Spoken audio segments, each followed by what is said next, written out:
I'm just here for the dinner for now. A great philosopher once queried, when you die, if you've forgotten to write your will, where do your belongings go? Do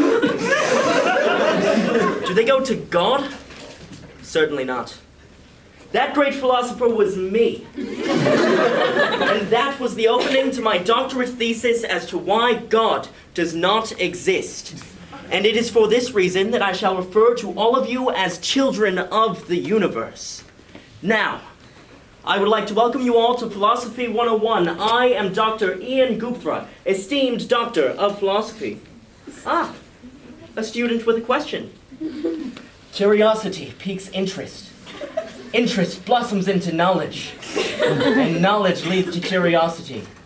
And it is this cycle that left the feline at his deathbed.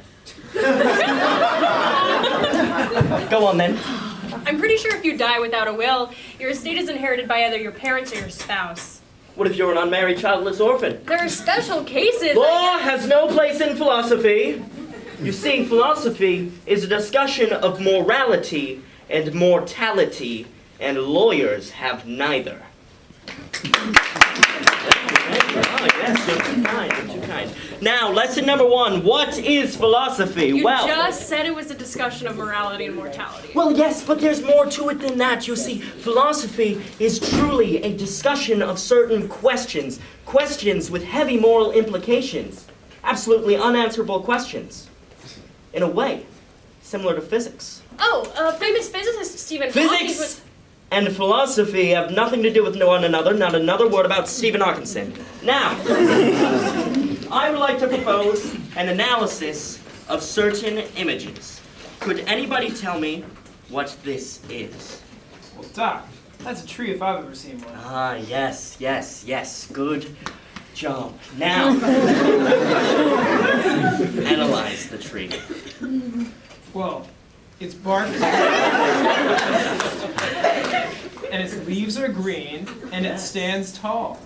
Ah, thank you very much. See, this is all exterior analysis. What I am proposing is interior analysis. What is the tree? What does it mean?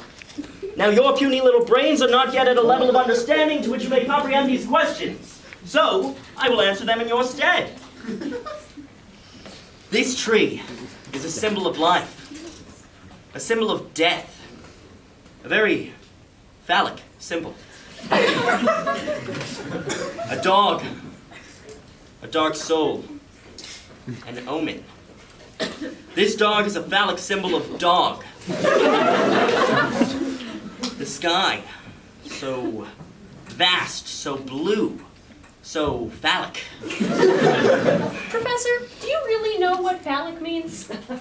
Of course I know what phallic means. I consider myself quite the phallic man. I can see that. You are a pretty big phallus. Indeed. Many thanks, child of the universe. Now that we have a basic understanding of inner analysis, I would like to move on to questions. Philosophical questions. Questions that the greats couldn't even answer. The greats like Socrates and Justin Timberlake. Justin Timberlake was a philosopher? Well, his song Mirrors had such a deep understanding of love and its inner machinations that he's officially recognized as a philosopher by the philosophy community. Okay. Interestingly enough, he is also an astronaut. Really? No. Now, our first philosophical question. Let us say that you are dining at a restaurant and there is a menu before you. Now, you immediately know what you would like to eat. So, to your waitress's surprise, when she approaches, you give her not only your drink order, but also your entree order. Do you follow me, class? Yes, Dr. Ian Gupthra. Good. Now, the question. In the time that you are waiting for your waiter to bring you your food, do you yourself become the waiter, or does the waiter who is waiting your table remain the waiter? Irrelevant. Because the waiter is still the waiter. And because the waiter has a constant, unwavering status as a waiter, the waiter is always going to be the waiter. And your status as a customer or waiter is dependent on the waiter's status. And your status as a customer runs parallel to that of the waiter. Interesting. Riddle me this, young Padawan. If the pen is mightier than the sword, then why does rock beat scissors? Well, Professor, I hate to do this, but your question commits both a literary bifurcation fallacy and a statistical leading analysis question fallacy. Because you listed only rock and scissors when an ideal analogy for rock, paper, scissors would include paper as... Amazing! Simply amazing. I've never seen somebody so skeptical of philosophy, so knowledgeable of its principles. Tell me, what is your name? The script says my name is Skeptic Student. Ah. Well, Miss Skeptic, how would you like to be a philosophy major? Oh, I don't want... Well, before you say anything, let me tell you. Philosophy is just a great pyramid scheme. You see, us professors of philosophy simply become professors of philosophy so that we may teach you to one day become a professor of philosophy. And then you can make a whole lot of money for doing absolutely nothing. Well, when you put it that way, I'd love to be a philosophy major. Hi, I'm Morgan Freeman.